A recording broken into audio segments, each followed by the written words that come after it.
Bene, penso che mi sentiate e chiariamo subito alcuni aspetti che mi stanno a cuore. Se nel mio curriculum è inevitabile che essendo su questo palco si ricordi il mio ruolo in questa cittadina e nell'ospedale di questa cittadina per molti anni, devo dire, devo confessarvi che stasera questo tipo di esperienza passata conterà fino a un certo punto. E vi dico per quale motivo, perché i medici che si occupano di clinica prevalentemente raramente approfondiscono fino a dove si deve approfondire le tematiche di politica sanitaria. Sono tematiche discretamente diverse dal gestire i pazienti quotidianamente, fare diagnosi, fare terapia, seguire i pazienti, gestire un gruppo, sono un'altra cosa. Io personalmente ho sempre avuto un po' questa passione a livello di hobby, diciamo, di seguire gli aspetti di politica sanitaria quando lavoravo ancora, ma mi sono reso conto solo negli ultimi anni quanto complesso in realtà è il problema al di sopra di quello che io pensavo.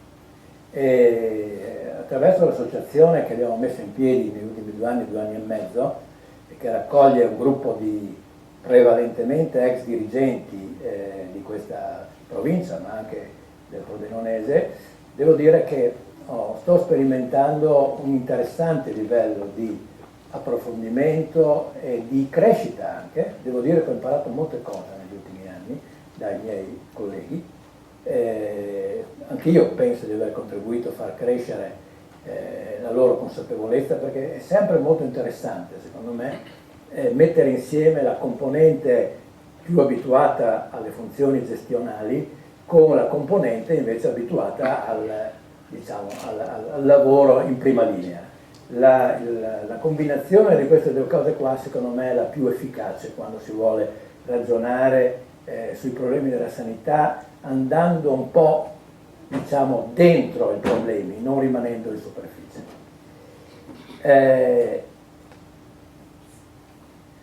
Stasera mi propongo, e spero di riuscirci, di sorprendervi un po' con alcuni dati, alcune constatazioni di cui vi parlerò una prossima mezz'ora più o meno, perché ve lo dico molto francamente, quando si entra nella problematica della sanità bisogna entrarci con molta umiltà, con volontà di studiare le cose e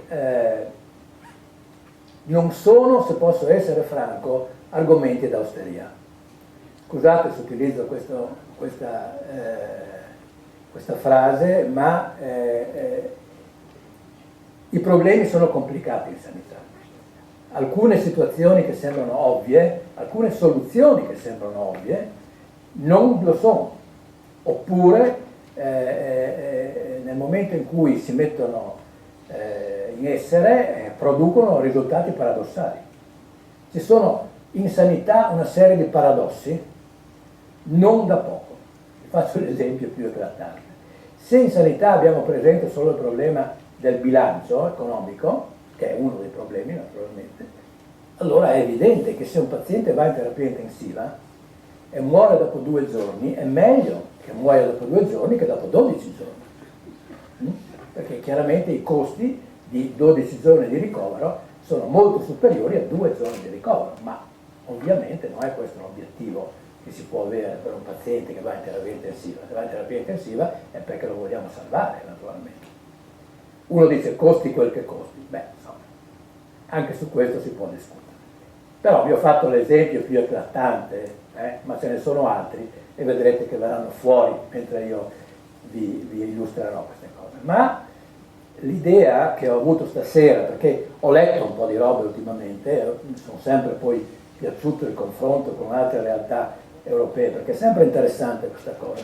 Vi faccio fare un'altra riflessione che sicuramente chi ha lavorato in sanità, ha studiato, è un medico, non è un medico, non può non aver fatto. Noi ormai, in Europa occidentale e anche negli Stati Uniti, sono almeno 30 se non 40 anni che studiamo sugli stessi libri. Abbiamo gli stessi libri di testo praticamente in tutto il mondo. Poi chi si specializza studierà le sue cose, eccetera. Ed è incredibile come, se pensate, partendo da una medicina che è base comune di tutte queste professioni e di tutti questi paesi, poi l'organizzazione sanitaria sia molto diversa nei vari paesi. Questo è interessante, perché ovviamente l'organizzazione sanitaria, cioè la risposta organizzativa ai problemi di salute, che non è la medicina è un'altra cosa, rispecchia ovviamente la cultura, la storia di quei paesi e le situazioni particolari che si sono venute in cui quei paesi sono venuti a trovarsi, per cui hanno dato delle soluzioni organizzative diverse. Noi siamo diversi, per certi versi, dalla Germania e dalla Francia, ci richiamiamo al sistema National Health Service britannico, gli Stati Uniti sono qualcosa di completamente diverso, accennerò anche ad alcuni luoghi comuni che ci sono sugli Stati Uniti sbagliati, devo dire, ve li chiarirò più tardi, e quindi è interessante questa cosa. Il confronto è sempre utile, secondo me. Sono convinto che il confronto sia utile anche all'interno delle regioni italiane, perché siccome noi siamo strutturati, abbiamo regionalizzato la sanità, è interessante vedere come in Veneto facciano certe cose che non fanno in Lombardia, ma che non fanno in Emilia Romagna, ma che non fanno in Abruzzo e via avanti dicendo, perché forse da ognuna di queste esperienze potremmo, anche come regione, per esempio, possiamo trarre gli aspetti positivi, capire invece dove hanno sbagliato e quindi ritrovare la nostra linea regionale che sicuramente ha bisogno di essere raffinata e trovata, che siamo in un altro momento cruciale, come voi sapete, perché dovremmo mettere in piedi nei prossimi mesi ormai la riforma della sanità territoriale, dell'assistenza territoriale, che è una sfida non da poco, una sfida non da poco, un'occasione che non possiamo perdere, su cui però sono tutta una serie di nodi da sciogliere, non banali, assolutamente non banali. Allora, dopo una carrellata che io vi farò adesso sui sistemi e sui loro principi, nella seconda parte della chiacchierata ci concentreremo di più sugli aspetti, diciamo, del nostro sistema sanitario italiano, dove secondo me ci sono 5-6 punti particolari che ci riguardano in modo specifico e vi faranno capire, spero, alcune delle difficoltà che abbiamo in questo momento, che purtroppo non si risolvono facilmente e non si risolveranno immediatamente, ma è bene che un po' tutti sappiate quali sono i nodi di fronte ai quali la Regione, ma anche il Governo si trovano a dover affrontare. Con me ho piacere che ci sia questa sera Luciano Pletti, che io conosco da molto tempo, che ha una grossa esperienza di proprio assistenza territoriale, perché lui è stato fino all'altro giorno direttore di un distretto, e se voi non avete chiare le idee, il servizio sanitario di questo paese ha 2 o 3 punti chiave: rete ospedaliera, distretto sul territorio, e poi non capiamo mai bene, io non capisco mai bene dove si colloca il medico di medicina generale. Teoricamente nell'ambito del distretto, in pratica è un po' difficile capire dove si colloca, anche perché Luciano potrebbe confermarvi che lui aveva teoricamente non so quanti medici di medicina generale nell'ambito del suo distretto, immagino una trentina, una quarantina, ma le sue possibilità di governo su quei 30-40 medici di medicina generale non erano così semplici. E in particolare non era lui che concedeva le ferie ai medici di medicina generale. Questa è una domanda che io ogni tanto faccio quando presento le cose anche ad amministratori, eccetera, e dico: chi dà le ferie ai medici di medicina generale? Chi dà le ferie in generale è il tuo superiore in gerarchia, no? Ovviamente nei nostri sistemi. Nessuno dà le ferie ai medici di medicina generale perché sono liberi professionisti convenzionati.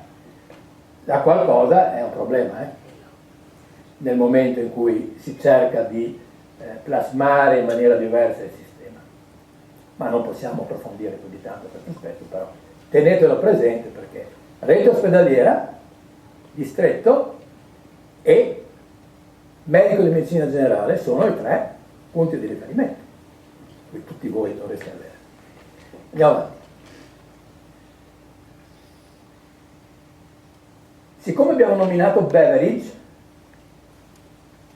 bisognerà che io dica da dove viene questo Beveridge.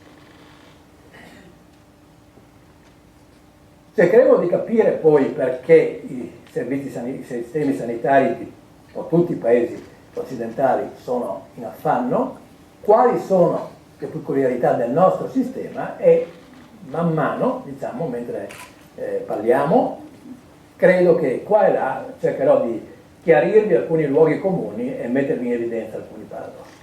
Andiamo.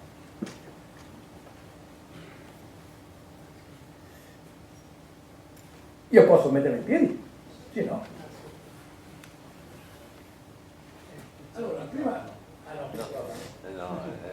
ho caricato sulla...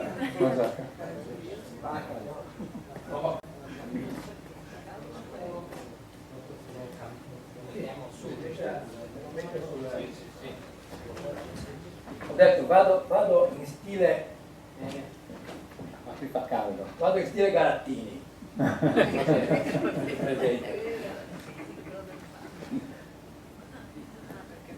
Ok? Bene. Ok, così mi sento più a mio agio. E la prima cosa interessante, tutti pensano che prima il primo sistema sanitario nazionale sia stato quello britannico, 1948. No, il primo sistema sanitario nazionale è stato neozelandese. Alzi la mano chi lo sapeva. Penso nessuno, perché anch'io l'ho scoperto qualche giorno fa. 1938, Nuova Zelanda, peraltro paese anglosassone, diciamo, mettono in piedi un sistema sanitario pubblico nazionale, hanno difficoltà, indovinate con chi hanno difficoltà? Con i medici, perché questo torna ogni volta che si vanno a proporre soluzioni di questo tipo, però in qualche modo parte con qualche limite, con qualche contraddizione nel 1941. L'altra domanda che diventa interessante, secondo me, che io vi faccio così, poi vi spiego, qual è il paese dove la medicina è più avanzata? Non dovreste avere dubbi a riguardo.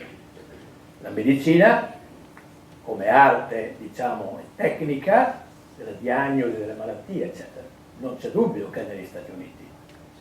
Tutti quanti avete questa immagine di un mondo estremamente avanzato in termini diagnostici, tecnologici, eccetera, eccetera.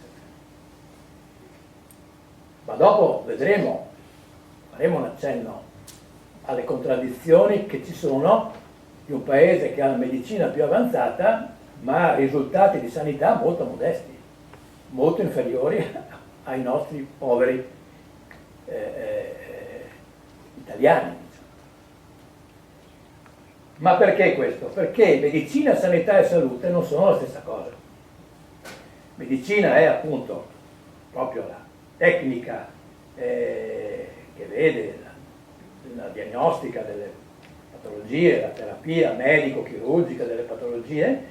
La sanità è invece l'organizzazione, spesso dello Stato, ma non solo dello Stato, per dare una risposta ai bisogni collettivi di un paese. Quindi è tutto un altro problema, che è quello che vi dicevo 10 minuti fa. Un conto, il medico, il clinico si occupa di medicina, altre figure professionali si occupano di sanità. Lo stesso Luciano sicuramente si è occupato più di sanità che di medicina nella sua professione, perché a lui competevano ruoli di organizzazione, di analisi dei bisogni del territorio, di proposte di soluzioni, non la diagnosi. Non era questo che lui affrontava ogni giorno. Io, fino a qualche anno fa, affrontavo la diagnosi soprattutto, poi e la terapia. Poi avevamo anche altri ruoli, naturalmente, quando sei a livello di dirigente in un'azienda, in un ospedale, hai anche ruoli di tipo organizzativo, gestionale, ormai è diventato anche questo, i medici sono chiamati anche a questo.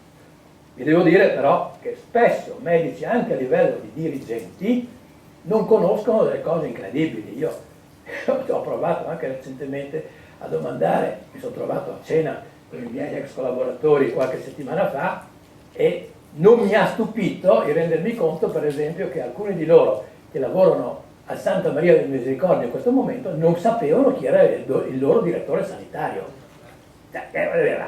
Fai non sapere chi è il tuo direttore sanitario.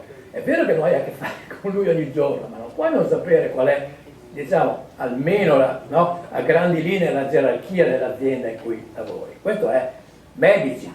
Tipicamente i medici fanno queste cose. Io mi interesso del mio, dei miei pazienti, eccetera, non venite a rompermi le scatole su altre cose. Che può essere comprensibile, ma fino a un certo punto. Bene. I dati italiani, li vedremo, alcuni dati italiani, alcuni sono proprio eclatanti, vedrete che sono eclatanti e smentiscono alcuni luoghi comuni. Vedrete dopo quando ve li mostro. E a proposito di luoghi comuni e paradossi, vedrete che ne troveremo lungo la strada più di uno e io ve li metterò in evidenza. Allora, chi era Beveridge? Beveridge, altro equivoco, uno pensa che il Servizio Sanitario Nazionale inglese, National Service, nato nel 1948, quindi 30 anni prima del nostro, sia di Beveridge. No, non è di Beveridge.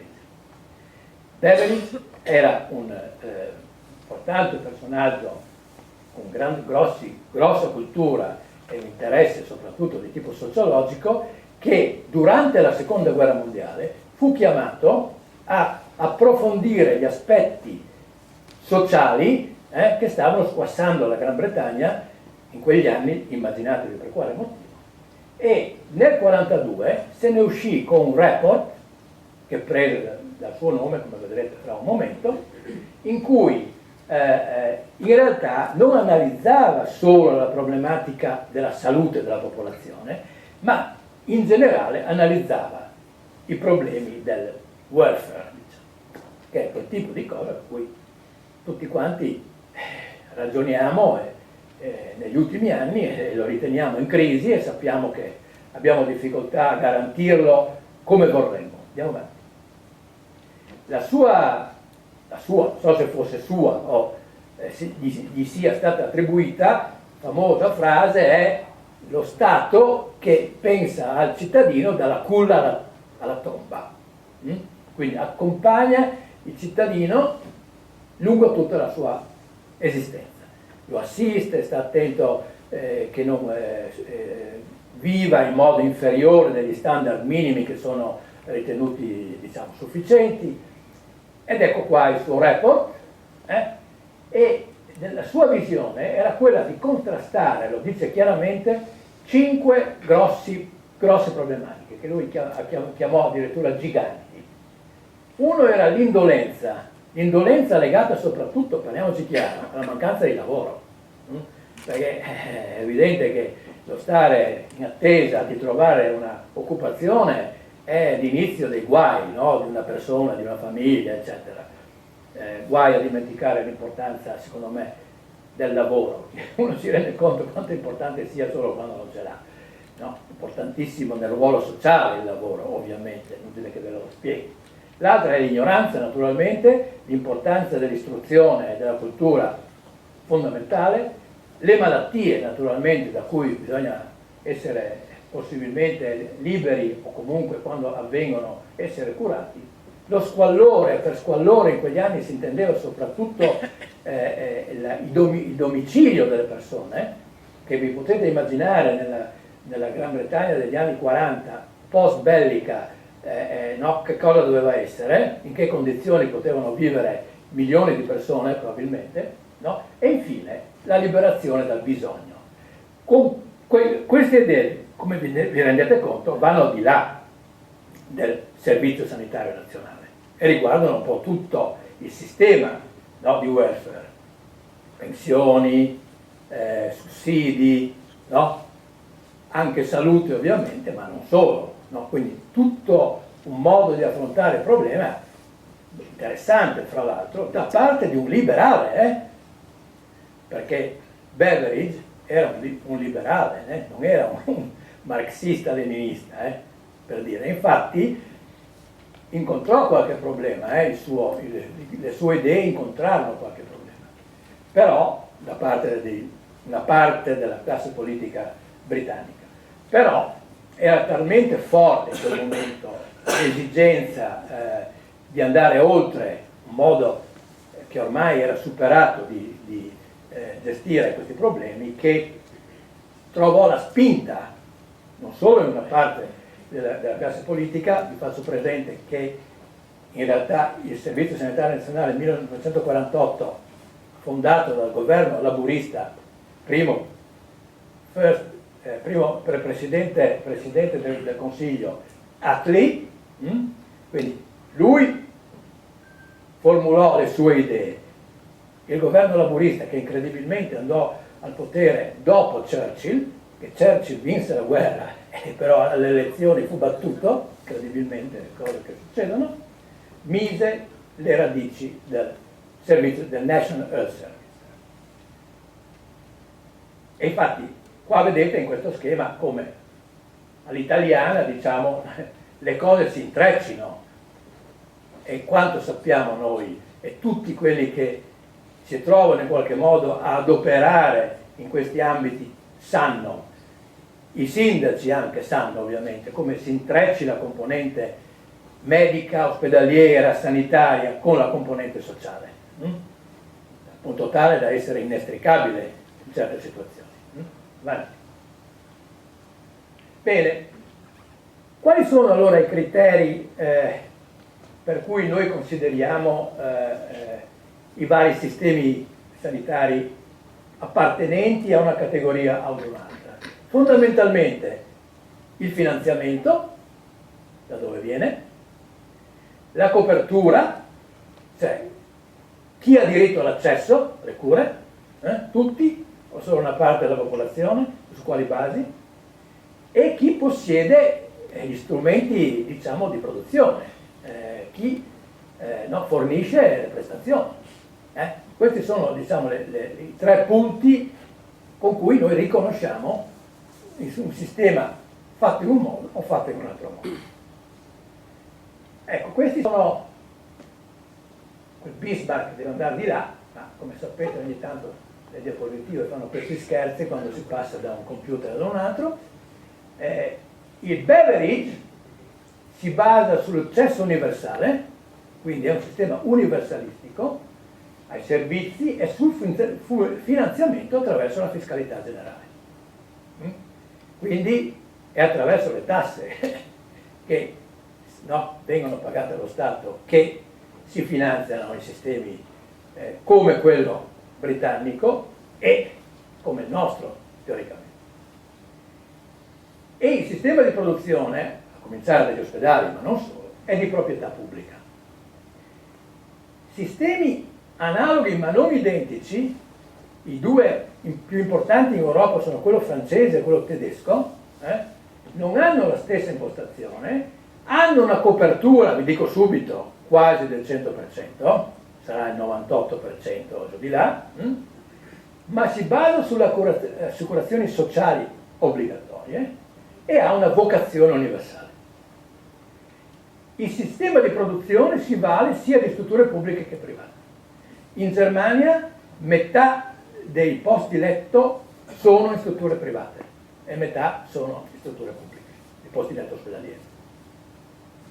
Andiamo avanti. Allora, schematicamente si può dire che i paesi scandinavi, Svezia, Norvegia, Finlandia, il Regno Unito e, con un asterisco, Italia, Spagna, Portogallo e Grecia fanno parte del Beveridge, Francia e Germania, come vi ho detto, del Bismarck. Perché ho messo un asterisco? Ho messo un asterisco perché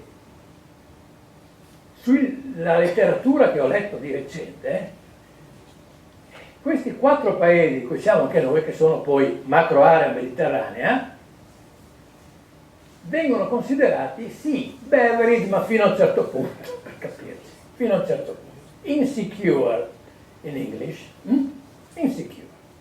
Beh, ci sono dei motivi. Innanzitutto sono tutti questi 4 paesi mediterranei, hanno avuto il loro sistema sanitario pubblico alla fine degli anni 70, il nostro nel 78, e i primi anni 80. Tenete presente che Spagna e Portogallo venivano dalla dittatura di Salazar no? E dell'altro, e la Grecia anche ha avuto i suoi problemini abbastanza particolari dal punto di vista sociale e politico. Per cui, diciamo, sì, si ispirano al sistema tipo beverage, ma hanno potenziali instabilità, diciamo. Così la letteratura internazionale li considera. Gli economisti che si occupano di politica sanitaria considerano i paesi mediterranei, diciamo, un po' a parte. Andiamo. Ma teniamo presente quali sono gli attori principali in tutti i sistemi, e definirne il ruolo è fondamentale per capire poi come si realizzano le cose. Certamente il ruolo dello Stato deve essere chiarito. Se è un ruolo totalizzante o quasi, come è stato fino a tempi recenti nel nostro paese o in Gran Bretagna, il ruolo che hanno le professioni, in particolare medica, che ha sempre costituito un problema. Anche in Gran Bretagna fu un problema quando misero in piedi il Servizio Sanitario Nazionale. I general practitioner non erano contenti che si andasse in quella direzione, fecero molte resistenze e poi a un certo punto trovarono un accordo. I general practitioner rimangono anche loro non dipendenti in Gran Bretagna, mentre sono per esempio dipendenti in Portogallo. Devo dire che la dipendenza, che è uno degli argomenti che voi sapete ogni tanto affiora sul problema, no, dei medici di medicina generale, è una soluzione minoritaria all'interno dei paesi occidentali. Non possiamo approfondire adesso, ma sappiate che è minoritaria. C'è un aspetto interessante, per esempio, del general practitioner in Gran Bretagna, che tutto sommato l'accordo che trovarono con la controparte pubblica statale fu quella che loro continuavano a mantenere le loro practice, eccetera, che poi in Gran Bretagna, almeno per come l'ho conosciuta io, già negli anni 70, erano quasi sempre di gruppo, erano pochi. Come? C'erano i trust. Sì, ma dico, i medici di medicina generale, no? Ancora negli anni 70 erano già quasi sempre riuniti in gruppi di 3, 4, 5, cioè trovavano normale fare questa cosa qua, si sostituivano a vicenda, condividevano gli ambulatori, gli archivi, l'infermiera. Sto parlando degli anni 70, lo dico perché è uno degli argomenti un po' all'ordine del giorno anche fra di noi, che non riesce a trovare ancora una soluzione soddisfacente. I general practitioner trovarono un punto di equilibrio con la controparte pubblica nel fatto che si impegnavano a garantire di fare i gatekeeper, che vuol dire, no, i guardiani dei cancelli. Cosa vuol dire guardiani dei cancelli? Vuol dire che si impegnavano a fare in modo che chi aveva bisogno di cure di secondo livello, ospedaliere o specialistiche, venisse prima valutato da loro, e quindi che non tutti andassero direttamente verso il secondo livello, ma che facessero di loro come filtro, che è un ruolo non da poco, molto importante in tutti i sistemi, se si vuole che funzionino, altrimenti tutti quei sistemi, il nostro compreso, rischia di entrare in crisi, perché se si salta il primo livello e si va direttamente al secondo, per non parlare se si va al terzo, le cose si complicano, in generale si complicano, ed è un po' quello che stiamo vedendo anche noi. Naturalmente un attore non banale, che crea il contesto in cui certe cose possono avvenire o meno, è il pubblico, è la gente, è la mentalità. Immaginate quale poteva essere la mentalità della Gran Bretagna post-bellica, in cerca di una stabilizzazione, in cerca di venire fuori da una crisi gravissima come quella è stata la Seconda Guerra Mondiale. Io trovo veramente commovente, se è vero, l'idea che sarebbe stata portata avanti da qualcuno, da Beveridge o da Attlee e da altri, per cui il welfare concepito in quegli anni e il servizio sanitario pubblico in particolare, secondo alcuni, fu una specie di risarcimento al popolo inglese per quello che aveva patito durante la Seconda Guerra Mondiale.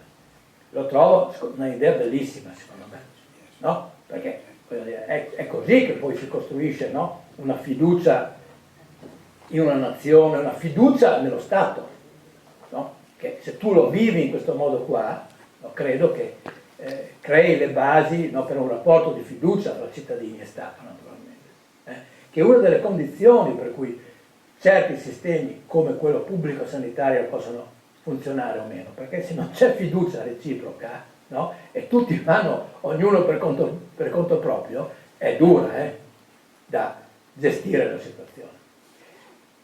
Una componente non banale, che naturalmente è venuta avanti sempre più negli anni, è quella dell'industria, e io metterei anche industria trattino assicurazioni, perché diciamo è il ruolo del privato nel sistema, perché l'industria è inevitabile. Chi fa i farmaci?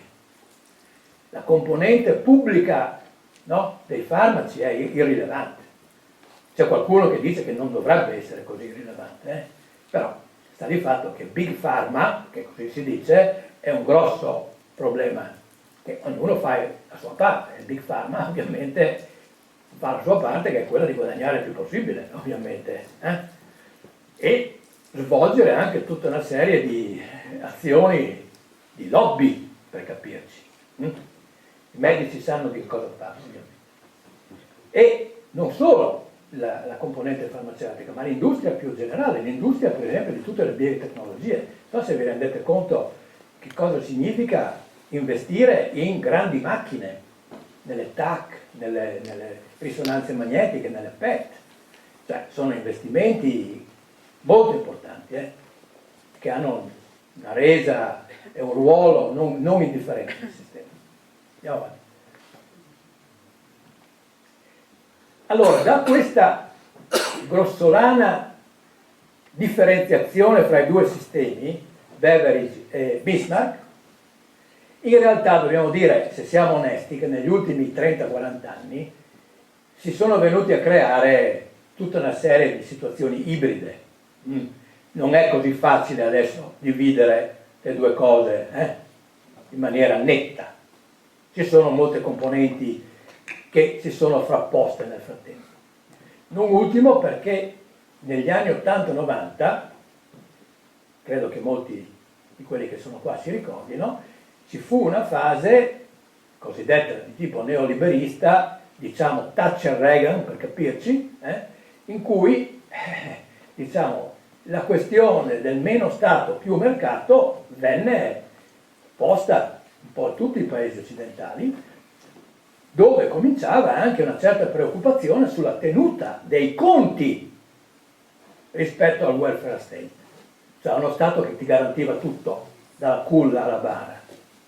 E era una preoccupazione anche legittima, che qualcuno pensò che si potesse risolvere o alleviare o trovare delle soluzioni anche inserendo elementi privati all'interno dei sistemi, in termini di concorrenza interna, per esempio, cosa che è successa in Gran Bretagna, negli anni della Thatcher, di una certa generale commercializzazione, diciamo, del sistema, accompagnata ad un altro aspetto che noi abbiamo vissuto di persona, che è stato quello dell'aziendalizzazione. Molti che sono qua si ricorderanno che l'aziendalizzazione avviene nel 1992. Ministro della Sanità De Lorenzo. perché fino allora, e io c'ero, e molti altri qua c'erano l'OSL. L'OSL 6, questa famosa USL 6, e le altre in giro 12 USL in Friuli Venezia Giulia, che avevano una gestione, diciamo, prevalentemente politica. Erano, diciamo, i politici che gestivano l'OSL allora, e qualcuno ritenne che politici non fossero il personale giusto per gestire l'OSL, che badassero troppo ai propri interessi o agli interessi di partito, eccetera, che avessero dei conflitti di interesse troppo grossi per lasciare che continuassero a gestire loro le cose, e che invece bisognava andare verso i manager, mitici manager, che avrebbero dovuto rimettere in sesto un po' i conti, far viaggiare le cose anche più rapidamente e meglio di come stavano andando, e quindi, diciamo, si ebbe questa fiducia che quel tipo di personale, diciamo, che si mutuava spesso infatti dall'industria privata, fosse più adatto a gestire situazioni complesse come quelle della sanità. Vi dico subito che questo, come ben sapete, ha funzionato fino a un certo punto, e io dico funzionato fino a un certo punto, ma mica per cattiveria, ma perché la sanità è complicata. E il pensare di ridurre, perché questo è il punto, il paziente a cliente, perché è così che va a finire, è un problema. Ed è un problema perché, come forse vi farò vedere una diapositiva più in là, c'è una situazione di asimmetria di informazioni fra chi fornisce le prestazioni e chi chiede le prestazioni. Perché chi si sedeva davanti a me, alla mia scrivania, qualche anno fa, non poteva avere il livello di informazioni pari al mio. È evidente che c'era un'asimmetria tra le due componenti. E questo rende tutto più difficile, naturalmente, se si pensa che basta, no, questo tipo di impostazione, mettendo in concorrenza Gran Bretagna, per esempio, no, i vari fornitori fra di loro, pensando che in questo modo i prezzi si sarebbero abbassati, no? E si sarebbe garantito più efficienza al sistema, eccetera. Queste cose hanno funzionato fino a un certo punto. Hanno funzionato fino a un certo punto. E quindi, diciamo, dopo qualche anno c'è una riflessione anche in Gran Bretagna in questo momento, no? Luciano? C'è una riflessione di cui vi parlerà poi Luciano, perché siamo proprio freschi di un documento appena arrivato dalla Gran Bretagna, molto onesto, come vedrete, poi vi mostrerà Luciano, una riflessione per cui certe cose non sono andate come si voleva che andassero. Quindi poi tutti i sistemi, in particolare dell'Europa occidentale, c'è un momento di riflessione su quale sia la direzione giusta da prendere. Andiamo. Questi sarebbero i presupposti, vai avanti. E l'ho tradotto direttamente da un libro che sto leggendo e ho letto negli ultimi giorni, che è questo libro, qui vi mostrerò la copertina alla fine, che è questo confronto fra diversi studi, diversi sistemi sanitari europei, scritto da questo Guido Zarelli e Mike Sachs, che dice chiaramente che i sistemi sanitari dominati dal settore privato, dove la sanità è un'industria, soffrono di un difetto di mercato, dove all'asimmetria di informazione dovuta alla simmetria di informazione che porta a una selezione avversa ed un sovrautilizzo dei servizi. Guardate che questo è un principio di economia, non riguarda solo la sanità. Se tu, un conto andare in supermercato e prendere degli scaffali, questo e quell'altro, e poi provare a casa se è buono, se non è buono, eccetera, e un conto è se tu riduci la sanità a un supermercato e vai e prendi un po' di cardiologo, un po' di pneumologo, un po' di neurologo, perché si rischia. Il cittadino, il paziente, spesso non ha le informazioni per rivolgersi allo scaffale giusto. Chi di noi si occupa ancora e cerca di dare una mano alle persone, ai pazienti, sa continuamente riconosce questa cosa qua, che alle volte ingenuamente prendono le strade sbagliate, ma perché non sanno? Perché ci dovrebbe essere sempre qualcuno che li aiuta a scegliere. Nel caso specifico, idealmente, è il loro medico di medicina generale, Idealmente è il loro medico di medicina generale, il quale ovviamente non è tenuto a sapere tutto, che nessuno di noi sapeva o sa tutto, però dovrebbe almeno indirizzare. Ok. Beh, un accenno agli Stati Uniti è inevitabile. Un accenno agli Stati Uniti è inevitabile perché abbiamo prima detto che sono il paese dove la medicina è più avanzata. Ed è un dato di fatto. Tutto il mondo occidentale riconosce che negli Stati Uniti si trovano spesso i farmaci più moderni, si mettono in moto le tecnologie più sofisticate. Però qualche problema negli Stati Uniti ce l'hanno. A parte uno, che da tutte i report, le casistiche, i diagrammi che voi volete, lo vedete sempre uguale, sono decisamente il paese che spende di più in sanità, ma non un po' di più, il doppio di quanto spendiamo noi, per esempio. Il doppio di quanto spendiamo noi. Il sistema privato lì porta a questo tipo di situazione. Ma, bisogna dire la verità, ci sono anche dei luoghi comuni non veritieri sugli Stati Uniti, Ci sono delle cose che vanno chiarite.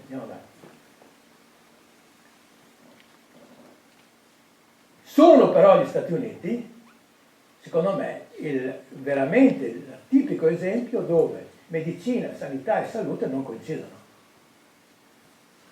Ma l'ho detto fin dall'inizio che sono tre cose diverse, Ma lì proprio è l'esempio più chiaro, perché gli outcome, che sono quelli che teoricamente dovrebbero più interessarci, cosa intendo per outcome? Intendo mortalità per questo, mortalità per l'altro, aspettativa di vita, no? E questi dovrebbero essere i parametri su cui si valuta come funziona un servizio sanitario. Non sono questi, secondo me, invece, che valutano i cittadini di giorno, ve lo dico subito. Cioè, i cittadini, anche nostri, sono in questo momento, mi pare, discretamente irritati, ma non per gli outcome, perché per dirla chiara, noi abbiamo buoni outcome sia come paese, sia come regione. Credeteci o non credeteci, è così. Le persone sono irritate per altri motivi, che se volete discutiamo, io ne sono purtroppo molto consapevole, perché avendo lavorato fino all'altro giorno vivevo assieme a loro queste problematiche, ma non per gli outcome. La nostra regione ha buoni risultati in termini di mortalità per infarto, in termini di mortalità per ictus, in termini copertura vaccinale, e altre cose di mortalità neonatale. Sono tutti parametri importanti questi, Noi ce li abbiamo buoni come regione. Mica da adesso, Ce li abbiamo buoni da diversi anni. Diverse amministrazioni si sono alternate, ma i parametri tutto sommato sono rimasti buoni. Sono rimasti buoni, attenzione, specialmente quelli relativi all'urgenza. Perché in questa regione, per fortuna, negli ultimi 20 anni, direi ormai, si è consolidata una rete di emergenza per le patologie cosiddette tempo-dipendenti in particolare, che è ormai una tradizione abbastanza solida e che continua a funzionare. Altri sono gli aspetti più delicati che purtroppo, come sapete, il Covid non ha certo aiutato a superare, anzi ha reso più critici ancora. Andiamo avanti? Queste sono due tipiche domande che qualcuno ogni tanto si pone rispetto agli Stati Uniti e al loro sistema. È vero che si deve pagare per essere curati? Si dice. Negli Stati Uniti devi pagare per essere curato. O addirittura ti lasciano morire se non sei assicurato. Falso. Non è vero né una né l'altra cosa. Come farebbe a reggere un paese democratico come gli Stati Uniti se ci fossero questi tipi di problemi, non dico saltuariamente, ma quotidianamente? È impossibile. E infatti, andiamo avanti. Vi invito ad andare su YouTube, perché adesso si fa così, e a cercare questo racconto di questo Costa, che è un personaggio bravo a spiegare queste cose, che in una ventina di minuti vi ridimensiona e vi distrugge, diciamo, questi miti che ho appena accennato e vi spiega come funziona il sistema. Andiamo avanti. Ecco, tanto per cominciare, esistono due punti di sicurezza per una quota non piccola di americani, che è Medicare e Medicaid, che sono in generale per gli ultra 65 anni o per chi ha particolari condizioni di non abbienza, diciamo, e per una serie di altre categorie che non vi sto ad elencare adesso. Ok? Quindi già cominciamo da lì, ci sono diverse decine di milioni di cittadini americani che sono coperti da Medicare e Medicaid. Poi ci sono una serie di istituzioni, il Veterans Administration per i reduci dalle guerre, per i militari, insomma c'è una serie di garanzie, ovviamente, che riguardano la maggior parte dei cittadini statunitensi. C'è un punto delicato, lo dico subito qual è, che almeno fino a tempi recenti una trentina di milioni, che è circa il 10% della popolazione, perché gli Stati Uniti hanno più di 300 milioni di abitanti, se perde il lavoro non è coperta. E lì è un po' delicata la cosa, perché può capitare per esempio ai giovani, no? I giovani perdono lavoro a 30 anni e dicono ma cosa vuoi che mi succeda? No? Non mi assicuro, troverò un altro lavoro. Lì è un casino, perché se si fa un incidente o una roba, la cosa diventa seria. Perché? Attenzione, e vi invito caldamente, se andate negli Stati Uniti, a farti la Europe Assistance, sia chiaro. Se tu ti ritrovi negli Stati Uniti, cadi e ti fratturi una gamba, stai tranquillo che ti curano, e ti mettono a posto la gamba e tutto quanto, poi ti arriva il conto. Questo è il problema, che se non sei assicurato ti arriva il conto. E i conti sono dell'ordine delle decine di migliaia di euro, sempre, per qualsiasi cosa praticamente. Non parliamo poi se uno si fa una settimana in terapia intensiva, credo che, no? Non so, ordine di grandezza, $500.000, una roba del genere, non credo di esagerare. Quindi mi raccomando, se andate negli Stati Uniti, andate con la Europe Assistance di sicurezza, perché non si può rischiare. Però sappiate che non è vero, che negli Stati Uniti si muore come mosche se non hai la carta di credito, no? Di subito a disposizione. Non è così. Comunque, quello è un altro mondo, non è neanche il caso di approfondire. Volevo solo chiarire che certi luoghi comuni, per quanto riguarda gli Stati Uniti, non sono veri. Sono il punto di riferimento per la medicina più avanzata, sono molto deboli come sanità pubblica e hanno, e vedrete dopo vi mostrerò un paio di diapositive, dei risultati di salute molto inferiori a tutti i paesi europei e in particolare al nostro, che noi abbiamo fra i migliori risultati di salute, credeteci o non credeteci. Uno dice ma perché noi mangiamo bene, la dieta mediterranea, il clima, sì, vabbè, ok. In parte questo è vero, in parte è vero perché, sia chiaro, la salute non è solo medicina, la salute è stile di vita, ovviamente, la salute è benessere in generale, la salute è istruzione, La salute è disponibilità economica. Perché i determinanti più importanti di salute sono la ricchezza e l'istruzione. Tutte le casistiche che si possono studiare hanno sempre questa costante. Le persone più benestanti e più istruite sono quelle che hanno i migliori outcome di salute. Non serve, credo che sia abbastanza intuitivo per quale motivo, ma teniamolo presente, perché, ripeto, non è la medicina che risolve tutti i problemi. La medicina risolve alcuni problemi, specialmente quelli acuti, se ti trovi nel posto giusto, se ti trovi nella regione giusta. La nostra è sicuramente una delle regioni giuste per risolvere questi problemi, però sappiate che il problema salute e sanità è più complesso e va appunto gestito in questo modo. Andiamo. E questo è un articolo recentissimo della più importante rivista medica, che è New England Journal of Medicine, dove voi vedete che in un diagramma, a parte l'affermazione di americani, non mia, che dice the United States is failing to fulfill, che vuol dire a venire incontro, a rispondere alle più basilari responsabilità di ogni paese. Prevenire, bella questa definizione secondo me, la sofferenza e la morte non necessaria. Perché tutti dobbiamo morire, è chiaro.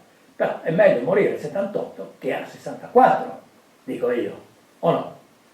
Per cui se tu hai dei sistemi che ti garantiscono di vivere meglio, più a lungo e bene, è meglio, ovviamente. Posso aggiungere una certo. cosa?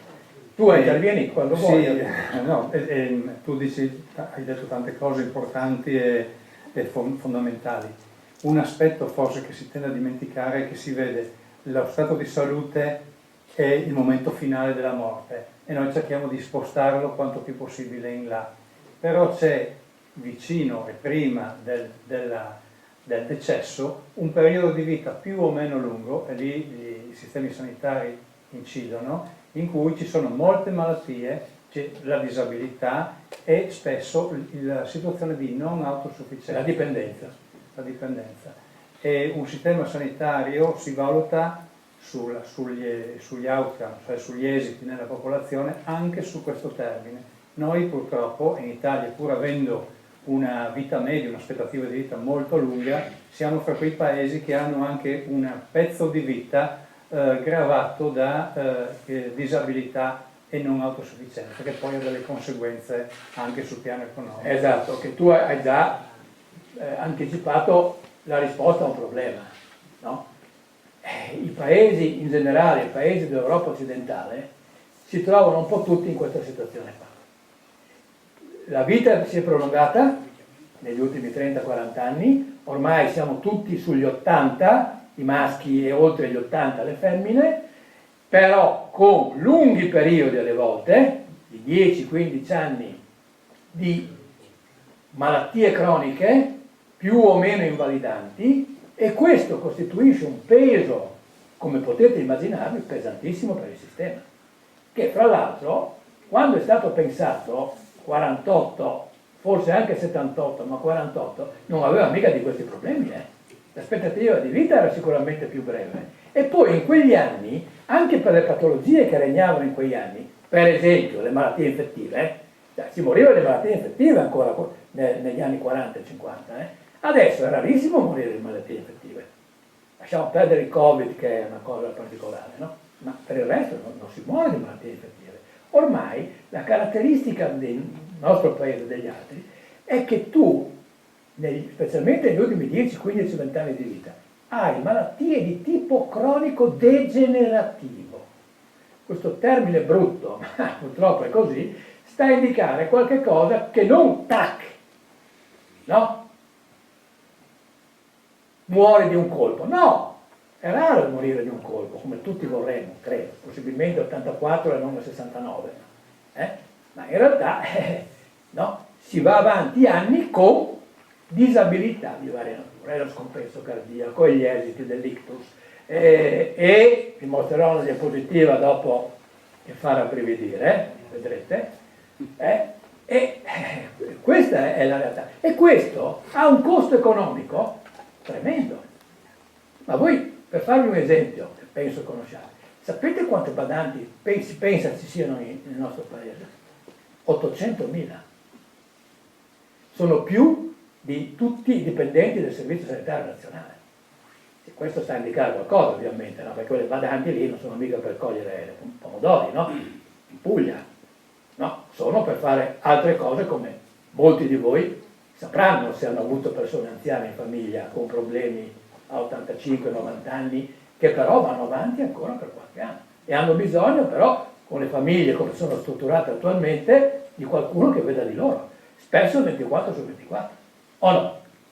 E queste sono le caratteristiche che stanno mettendo in crisi i sistemi, il welfare in generale, perché è inutile che vi dica il riscontro che ha questa cosa sul sistema pensionistico, specialmente con la piramide demografica, che ovviamente vi mostrerò fra qualche diapositiva, perché è inevitabile mostrare la piramide demografica, che è, per quanto riguarda il nostro paese, demenziale. Ma tant'è che è così. Chi pagherà le pensioni tra 10, 15 o 20 anni se non c'è la base produttiva del paese?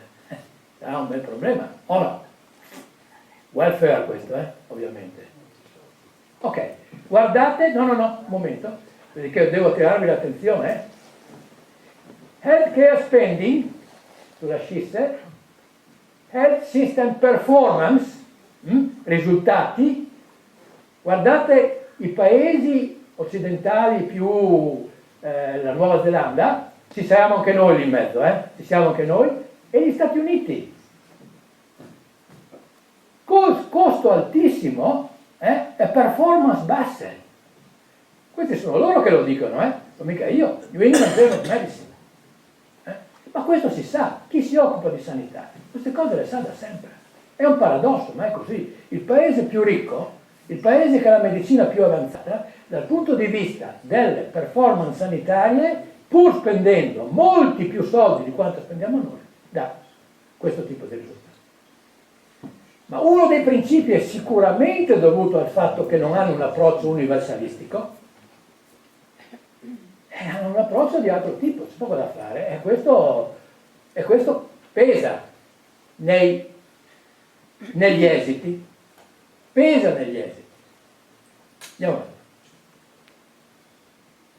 Ebbene, qua ci siamo, qua ci stiamo avvicinando alle problematiche che abbiamo appena elencato. Popolazione sopra i 65 anni, guardate i paesi e guardate dove ci collochiamo noi, terzo posto. Popolazione sopra gli 80 anni, fra il 2021 e il 2050, guardate dove ci collochiamo noi, terzo posto. In generale noi siamo il paese più vecchio dopo il Giappone. È comparsa la Corea in questi ultimi diagrammi, che non avevo notato in precedenza, ma sapevo che il Giappone era il primo e noi il secondo. Quindi noi abbiamo questo problemino, penso che tutti lo sappiate. Andiamo avanti. E qua io vi descrivo, vi metto per iscritto quello che abbiamo appena detto, no? Che sono cambiata la demografia, è cambiata quindi la necessità di assistenza per i pazienti cronici, ma è interessante secondo me anche questo altro aspetto della riflessione, perché non basta secondo me questo per spiegare tutto, ci sono anche componenti di tipo culturale molto importanti che sono venute avanti negli ultimi 10, 15, 20 anni. Perché se voi vi rendete conto che, come dice lì, le malattie spesso ormai non mettono in pericolo la vita, spesso, ma mettono a rischio la capacità delle persone di svolgere le proprie attività quotidiane e di mantenere una buona qualità della vita. È tutta un'altra idea della malattia rispetto a quello che i nostri genitori potevano avere.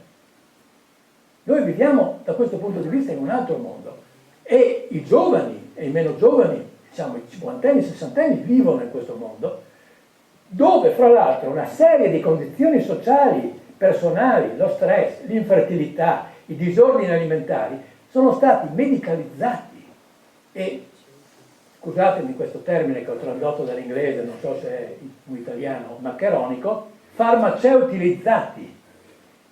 Cioè, ogni aspetto della vita ha un farmaco. Non è possibile, cioè non vado di corpo, prendo la medicina per andare di corpo, vado di corpo troppo, prendo, non dormo, prendo un'altra medicina, sogno male, prendo un'altra... Non è possibile sta roba. Secondo me non è possibile.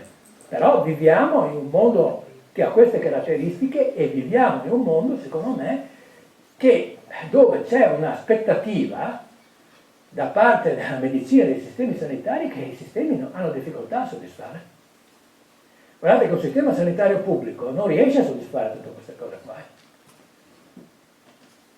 E questo è un problema. Perché solo 20 anni fa o 30 anni fa era molto raro che si pensasse, non so, di affrontare disordini alimentari con un servizio pubblico, i problemi di infertilità, per l'amor di Dio, assolutamente legittimi, ma con un servizio pubblico che ti dovrebbe garantire la procreazione assistita, eccetera, eccetera. Sì, sono migliaia di euro per fare queste robe, non è che sono stupidaggini, no? Chi pensava 30-40 anni fa, che i problemi come l'infertilità avessero una risposta medica? Nessuno, io credo. Adesso non solo c'è questa possibilità, ma la gente pretenderebbe che il sistema fornisse la risposta gratuitamente. È un problema, Non dico che sia giusto o sbagliato, dico solo che è un problema. Andiamo avanti. E in più, consentitemi questa cosa, perché secondo me questo è un elemento che a me pare di dover dire. Non so se poi voi mi contesterete o no.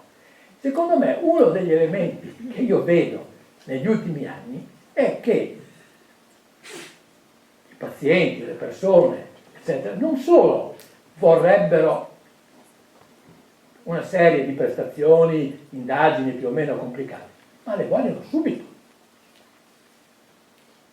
Cioè dire a una persona adesso, guarda, sarebbe bene che tu facessi questo attacco, non penso che tu abbia cose gravi perché sennò ovviamente percorri un'altra strada. Diciamo che 20 giorni, un mese può essere ragionevole. È difficile che uno accetti questo in questo momento, Per quanto ho visto io, anche negli ultimi mesi, negli ultimi anni, uno vuole l'attacco in settimana.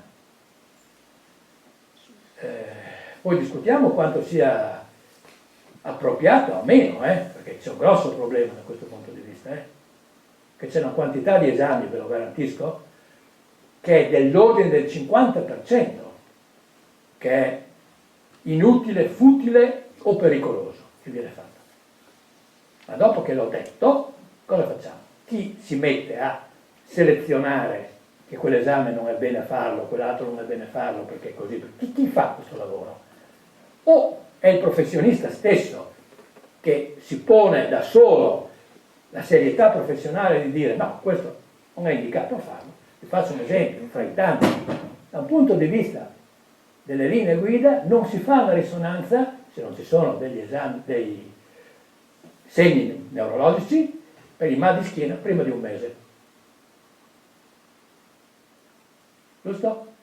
Questo è scritto, dappertutto, ma non da adesso, da anni è scritto. Cioè, vuoi a uno che ha il mal di schiena, dopo una settimana dirgli, guarda che non è previsto che tu faccia una risonanza, almeno un altro mese vai avanti con gli antinfiammatori, e vediamo come va, perché? Perché in 4/5 dei casi passa. E poi c'è l'altro problema legato a questo, che è quello della medicina difensiva, che è un'altra spinta al consumo di prestazioni di vario tipo, che è il frutto sempre di questa pressione culturale che anche i sanitari a cui sono esposti, e il grande numero di contenziosi che sta montando. Voi sapete cos'è la medicina difensiva, immagino, Luciano, dire due parole. Sì, è proprio questo comportamento del sanitario, in genere del medico in particolare, di prescrivere, di solito prestazioni diagnostiche, qualche volta farmaci, anche quando è consapevole che l'utilità di queste misure è dubbia, per prevenire possibili attacchi di tipo legale nel momento in cui si dovesse verificare qualche evento sì, negativo, che può sempre essere messo in conto perché la variabilità delle cose c'è, ma che anche perché ci tengo a dirlo, chi fa il mio mestiere o ha fatto il mio mestiere è consapevole, ma non tutti sono consapevoli. Guardate che la medicina, che ha fatto passi da gigante negli ultimi 50 anni, rimane comunque una pratica probabilistica. Probabilistica. Certo, quando la probabilità di un evento o di un non evento è intorno al 90-95%, noi diciamo non c'è il problema o c'è il problema, ma c'è un'area grigia in tantissime delle cose che facciamo e in tantissime delle diagnostiche, anche sofisticate. Sbagliano le TAC, sbagliano le risonanze, possono sbagliare. È frequentissima questa cosa qua. Il nostro lavoro, che comunque si ispira a principi di tipo scientifico, deve convivere con l'incertezza. Deve essere consapevoli di questo. Sia i professionisti devono esserlo, ma anche i pazienti devono essere consapevoli. Il nostro lavoro è probabilistico e siamo seri quando ne siamo consapevoli, quando lo diciamo anche ai pazienti. Perché è giusto che i pazienti siano consapevoli che no, non è tutto bianco e tutto nero, magari non è tutto bianco e tutto nero, anche perché tutte le problematiche, passando attraverso la storia di una persona, la sensibilità di una persona, no, diventano un unicum, non dico che è raro, ma spesso non sono come sul libro. Spesso non sono come sul libro. E infatti l'esperienza di chi ha lavorato per tanti anni, eccetera, alle volte proprio serve a questo. Non è vero che si riesce a lavorare con le linee guida e PDTA, non è vero. Lasciate che ve lo dica uno che ha fatto PDTA, cioè, non è vero. Aiutano, tutto aiuta, ma spesso c'è bisogno di un'attenzione particolare perché la persona ha un modo particolare di provare un sintomo, per esempio. E bisogna stare attenti, bisogna essere prudenti, bisogna seguire, bisogna farsi carico. È una delle cose più complesse attualmente. Andiamo avanti, spero di aver finito questa parte. Ecco, io prenderei un momentino di pausa, perché adesso affrontiamo il problema più italiano, diciamo, con dati italiani, eccetera, e lascerei a te un po' di commenti.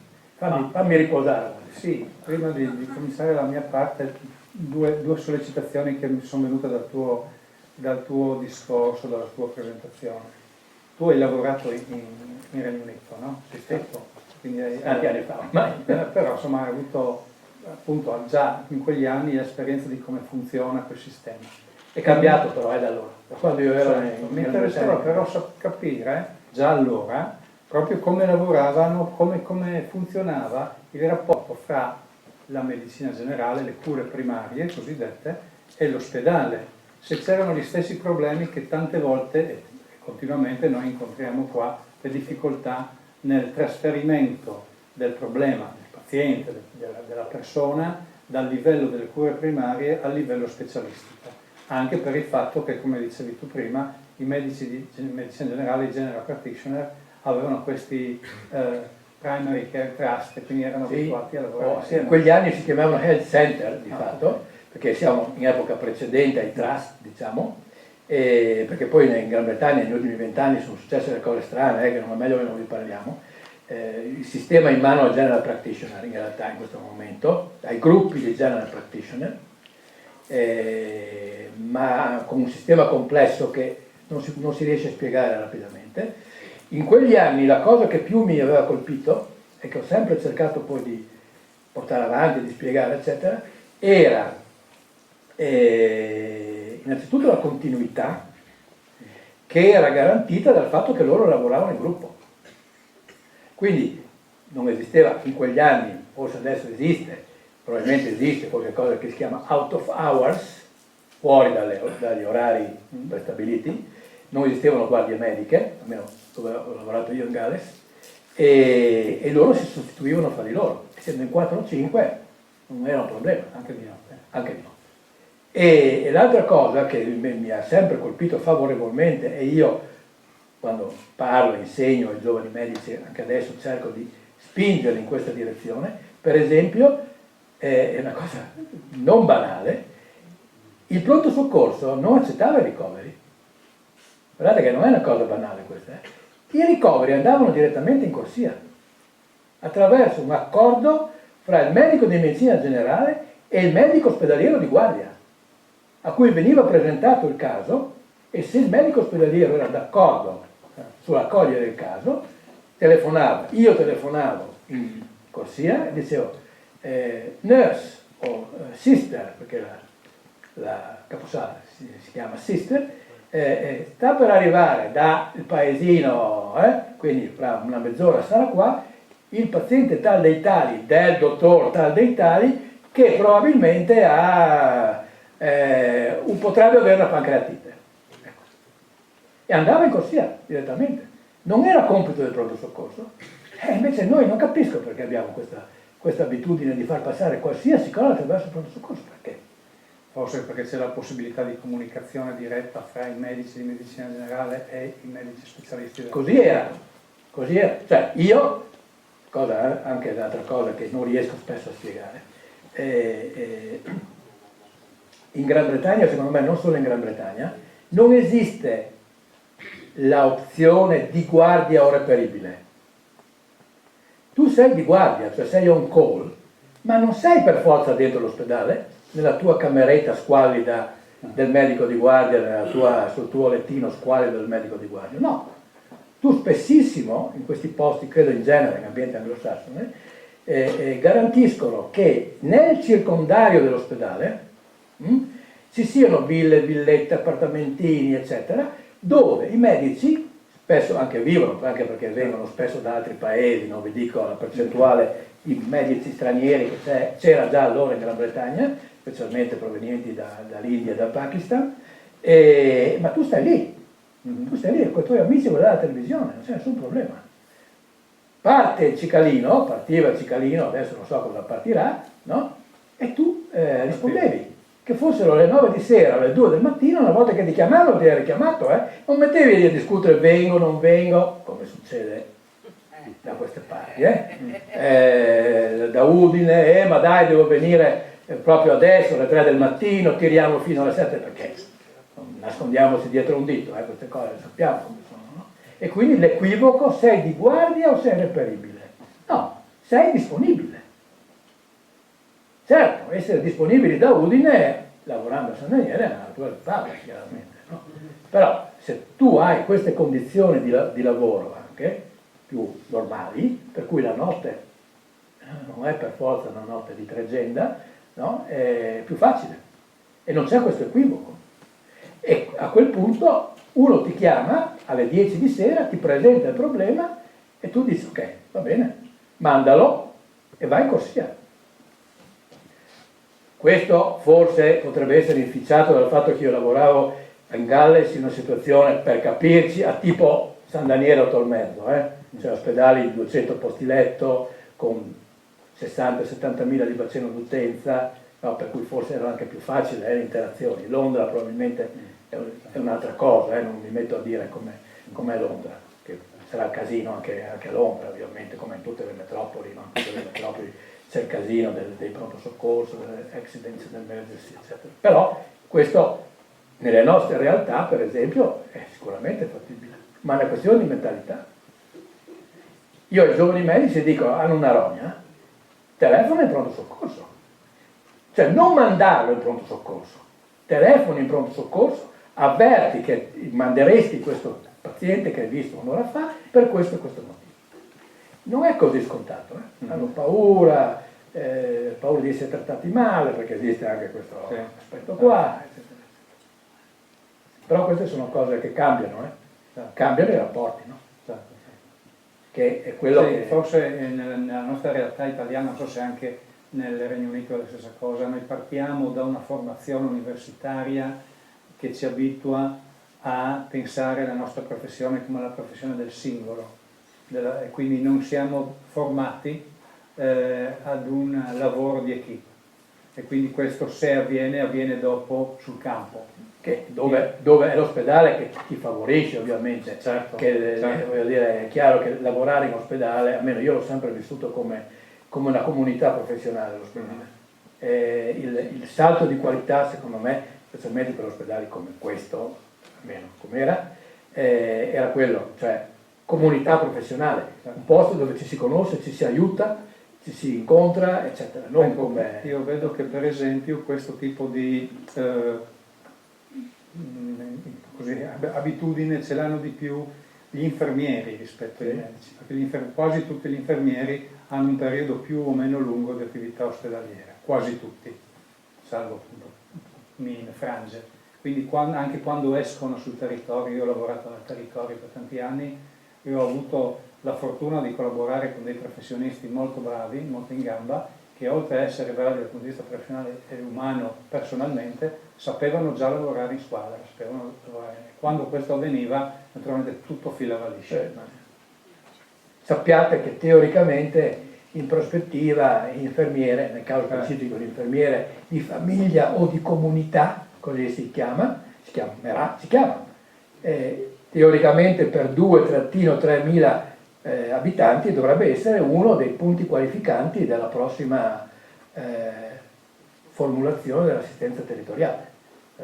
Non banale, secondo me, specialmente nei territori privi di medici, di medicina generale, eccetera, queste figure potrebbero essere importantissime, ma abbiamo un problemino che adesso vi mostro, se volete. Abbiamo un problemino che adesso vi mostro. Bene, allora affrontiamo, come siamo con i tempi? Fatta lunga, no? Quindi, casino. Ancora un quarto d'ora, 20 minuti? Boh. Allora, io chiacchiero di meno e vado avanti sulle diapositive. Vi dico soltanto ogni tanto, guardate questa e poi eventualmente ne parliamo. Allora, cominciamo dal finanziamento. Allora, mi sembra che gli aspetti specifici del nostro sistema attuale, beverage, in qualche modo, insecure, possono essere riassunti da questi 5 aspetti, su cui entriamo però. Andiamo. Però precedo con quello che ho affermato perché non è una mia idea, ma questo è riconosciuto. Quindi state tutti tranquilli, vivete in un paese che ha un buon sistema sanitario. Che ci crediate oppure no. Fra i 2-3 migliori del mondo. Francia, Italia, poi? No. Spagna. C'è Spagna. Non gli Stati Uniti, 12esimo. La Scandinavia. Scandinavia, ecco, qualche paese scandinavo. Andiamo? Boh, andiamo.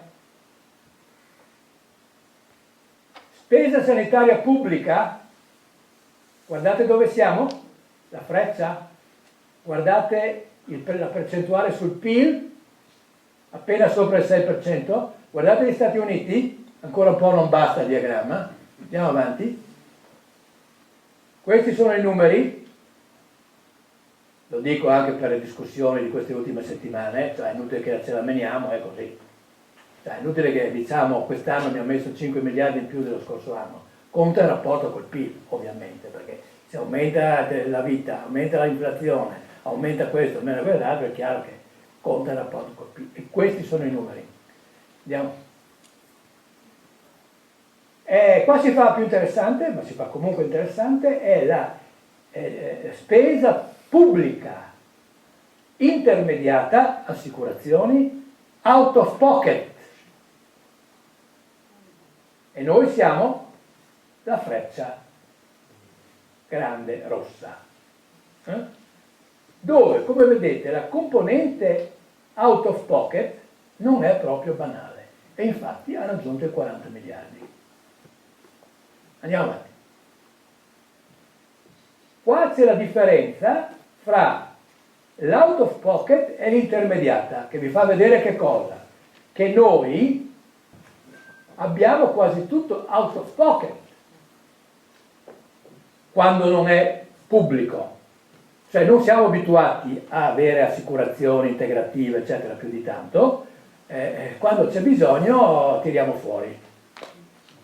E posso anche dirvi, io nessuno me ne voglia, ma è la verità, che la regione Friuli Venezia Giulia sembra essere, se non in testa, fra le prime. Vi risulta? Dell'out of pocket. Uno dice, se è così allora vuol dire che non funziona. Non lo so.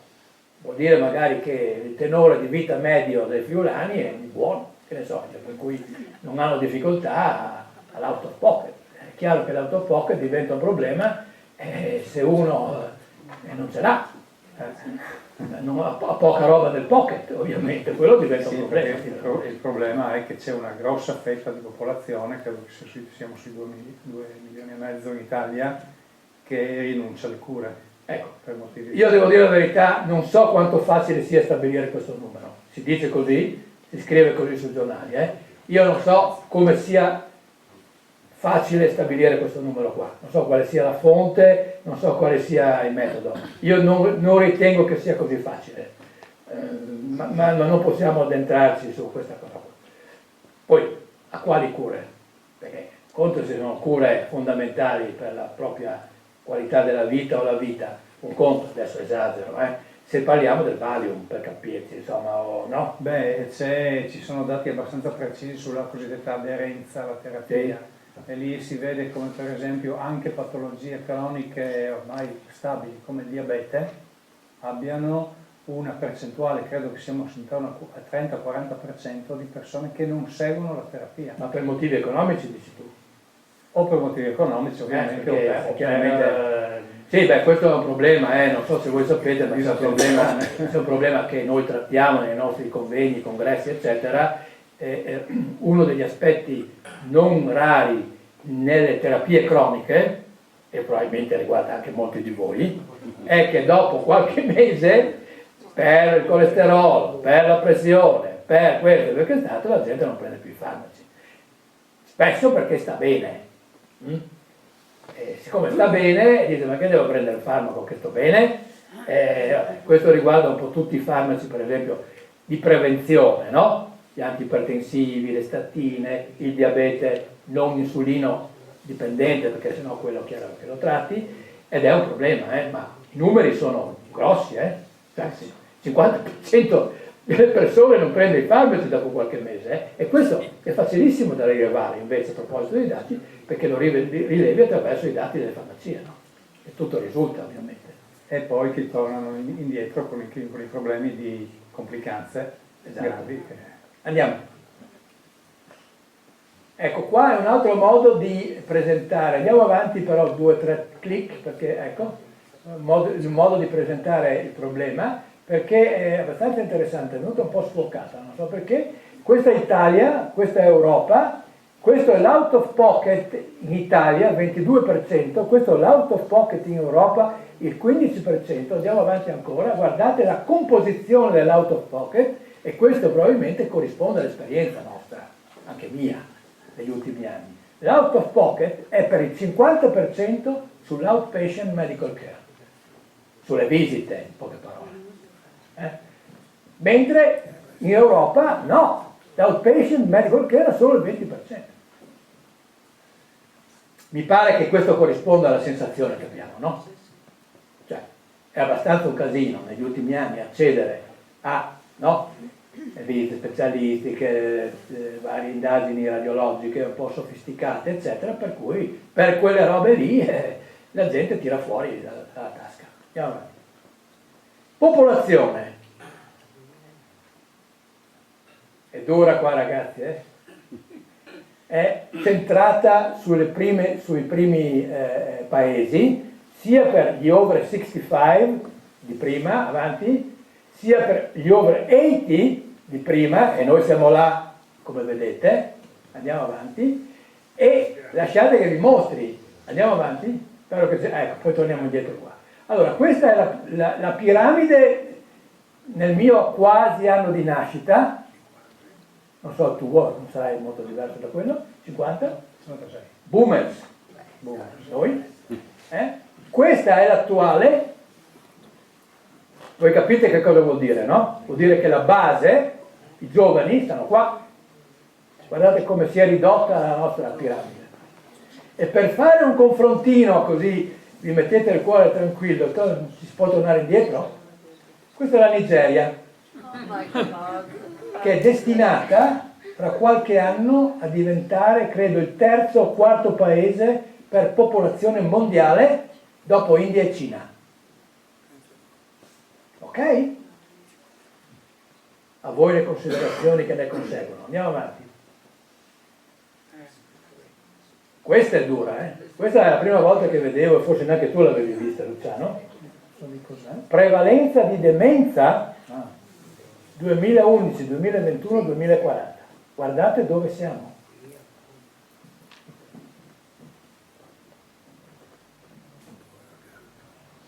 Noi è il Giappone, ovviamente, perché la demenza va avanti con l'età. Ma vi rendete conto cosa significa dal punto di vista assistenziale? Cioè, non bastano gli anni, voglio dire, gli acciacchi vari. Se cominci a avere anche una percentuale molto elevata di persone dementi nelle famiglie, nel territorio, eccetera, sono cavoli, Allora, posso aggiungere una cosa, proprio sulla demenza viene bene questa considerazione.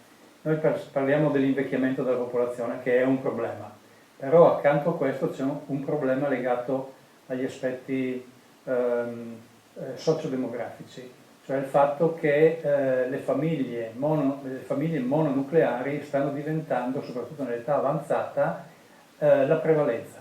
Nelle città in particolare, per famiglie con una persona sola, soprattutto di anziani, composte di una sola stanno persona, diventando la regola o quasi. E questo naturalmente pone dei grossi problemi. Nel caso della demenza noi sappiamo che per ogni demente ci sono almeno 2 o 3 familiari impegnati per buona parte del loro tempo. Quindi l'impatto sulla società di queste malattie è pesantissimo. E infatti io vi mostro un'altra roba adesso che vi dovrebbe sconvolgere abbastanza, vediamo se è la diapositiva giusta. No, ancora una davanti, poi torniamo indietro. Guardate questa.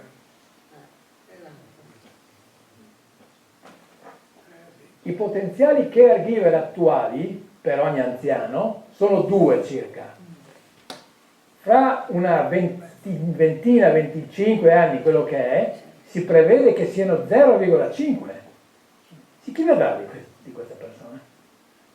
Cioè, tutti ricoverati in ospizi, non so, enormi ospizi, non so.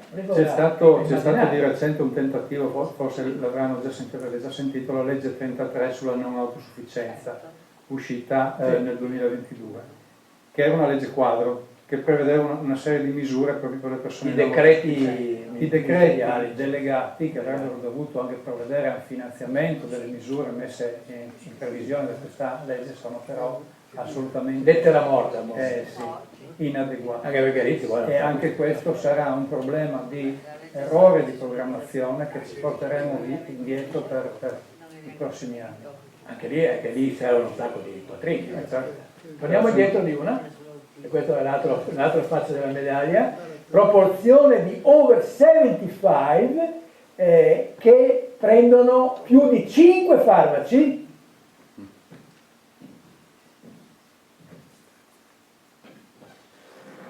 Beh, insomma, chi lavorava in ospedale negli ultimi anni vedeva arrivare non raramente pazienti con 10 farmaci. Il vero problema è che uscivano con 12. Giusto? Il vero problema è che uscivano con 12. Lasciamo perdere, non voglio entrare in questo. Io non mi sento responsabile, francamente, perché ho tutta un'altra mentalità riguardo. Però, è così. Avanti. Personale. Ah, qua sì, sono 2 o 3 belle. No ragazzi, non è vero che noi non abbiamo medici. Non è vero. Noi siamo sopra la media europea. Credeteci o non credeteci, Noi abbiamo un altro problema. Andiamo avanti. Noi non abbiamo infermieri, ma questo è noto da anni che non abbiamo infermieri. E quindi anche il discorso che facevamo 5 minuti fa, no? Speriamo in queste figure professionali, rischia. Andiamo avanti. Guardate questa diapositiva, che è bella perché ci sono le bandierine, ma ancora un colpo, vediamo se viene fuori. Ecco. Allora, a seconda dei quadranti, questo quadrante è tanti medici e pochi infermieri. Invece qua per esempio, no, la torniamo indietro, invece qua per esempio sono pochi medici e pochi infermieri, noi non siamo qua, non siamo neanche là, pochi medici e tanti infermieri, guardate la Finlandia per esempio, tanti infermieri, e addirittura chi può permettersi, Norvegia, tanti medici e tanti infermieri. Noi siamo qua, non dico tantissimi, comunque medici a sufficienza e pochi infermieri. Questo è quello che caratterizza il personale del Servizio Sanitario Nazionale. Ma non è la novità di oggi, è una novità che conosciamo da almeno 10 anni. Almeno 10 anni. Andiamo avanti. Questa è un'altra delicatina, che è vero che abbiamo medici a sufficienza, poi torniamo sul discorso, ma abbiamo la più alta percentuale di medici sopra i 55 anni, che non è un bene in generale, a parte il fatto che sono destinati ad andare in pensione fra 5, 10 o 15 anni, però nei gruppi di lavoro, eccetera, avere tutte persone anziane non va bene. Andiamo avanti. Questo ci tengo, questo perché vi devo dire la verità, i dati non sono nuovi, si riferiscono a 5-6 anni fa, vi dico la verità, però secondo me i trend non si sono modificati e questi numeri che adesso io vi indico sono abbastanza interessanti, per non dire preoccupanti. Perché l'altra cosa che si dice è che in Italia mancano specialisti, ma non è vero assolutamente. Intendiamoci, non è vero assolutamente. Allora, perché ho preso Francia, Italia e Gran Bretagna? Perché sono 3 paesi molto simili come popolazione, 60, 65, 66 milioni, noi 60, Bene, il numero totale di medici, lasciamo perdere le difficoltà a stabilire quanti medici ci sono in Italia, che vi lascio perdere, che nessuno sa esattamente, 210.000, 240.000, 180.000, e già qua c'è una certa differenza. Ma la cosa diventa ancora più interessante quando andiamo a vedere la differenza fra general practitioner. Allora, in Francia dei 209.000 medici, 100.000 sono general practitioner. In Italia 54.000, meno adesso, sono circa 42.000 adesso. In Gran Bretagna 50.000, diciamo 50.000, molti di più in Francia. Ma naturalmente c'è l'altra faccia della medaglia, perché voi vedete che gli specialisti, medici, versante medico e versante chirurgico, in Gran Bretagna fanno insieme meno di 100.000. In Francia fanno insieme meno di 100.000, 56.000, 31, 37, quello che è. In Italia, è vero qualche anno fa, ma io non credo che le cose siano profondamente cambiate, fanno 150.000 quasi. Quindi è chiaro che noi abbiamo impostato le cose in modo specialistico. Ed è quello che succede ogni giorno, per qualsiasi cosa tu vai dallo specialista, si può fare. Così siamo abituati, così voi siete abituati a questo punto. C'è anche il fatto che noi in Italia, noi medici, per poter essere assunti nel sistema sanitario, dobbiamo avere una specializzazione. Credo che sia nell'ospedale, diciamo. Credo che sia una norma comunque imposta dalle indicazioni europee. Sì. Quindi forse... Però questo trend, c'è poco da fare. La differenza chiarissima è anche sui medici di medicina generale. La differenza fra noi e la Francia, per esempio. L'altro paese che non so se è ridotto qua, ma ve lo dico subito, che negli ultimi anni ha spinto moltissimo è il Portogallo. Il Portogallo ha spinto moltissimo sulla medicina generale negli ultimi anni, con un rapporto quindi nettamente a favore della medicina generale rispetto alla medicina specialistica. Guardate che è una cosa banalissima questa, ma quei pazienti di 75-80 anni incasinati, eccetera, ve lo dico chiaramente, non hanno bisogno di specialisti, se non raramente, hanno bisogno di medici che affrontino i loro problemi in maniera globale, non il cuore, il fegato, il polmone, non va così. È un errore però, tant'è che così è impostata il nostro modo di lavorare attualmente. Quindi non sarà la mia predica che serve a qualcosa, io naturalmente come internista è chiaro come la penso a riguardo, però è un problema, perché le persone anziane che hanno tante patologie, prendono tanti farmaci, eccetera, non possono, non è possibile che a marzo vadano dal diabetologo, a aprile vadano dal neurologo, a luglio vadano dal nefrologo e a ottobre dal cardiologo, ma non è possibile una roba del genere. Non è possibile. Andranno dal cardiologo o dal neurologo quella volta ogni 4 anni, quando hanno un casino, quelli giusti, minaccia di infarto, minaccia di ictus, quello che è. Non possono andare, non si può lavorare così. Non si può lavorare così. Comunque, tant'è che questo è il modo di lavorare invece, nella gran parte dei casi. Andiamo avanti. Questo è un altro problema che si è realizzato negli ultimi anni. Non so se avete sentito, il nostro problema attuale non è il numero di medici, ma è quello che i giovani medici, in particolare laureati, vogliono fare, cioè in quali specialità vogliono incamminarsi. E qua ci sono dei numeri da paura. Questa è solo una parte della diapositiva, che parte dalla medicina interna, viene giù, varie anestesia, medicina d'urgenza, non so se c'è lì, sì, prendo la medicina d'urgenza, fra posti a disposizione, borse di studio come si suol dire, no? Per iniziare a frequentare la specialità e richieste. Prendo la medicina d'urgenza come esempio su tutti. 30%. E come facciamo a indirizzarli verso specialità che non vogliono fare? È un problema, Non so quale sia la soluzione, mi fermo qua, ma sappiate che questo è un altro dei problemi. Quindi non è il numero totale, è l'indirizzo che prendono. Sono certe specialità in cui siamo in crisi e in particolare pronto soccorso, medicina d'urgenza, chirurgia generale, medicina interna, anestesia. Queste sono le 5 specialità su cui siamo più in difficoltà e quelle in cui pare anche che i giovani non vogliono andare. Lasciamo perdere le motivazioni, non possiamo approfondirle adesso. Andiamo avanti. Ho finito? No. Attrezzature, bella anche questa. Voi dite, qua ci mancano. TAC, risonanze magnetiche PET. E posso dirvi anche questo, che almeno qualche anno fa il Friuli Venezia Giulia ne aveva più di tutti.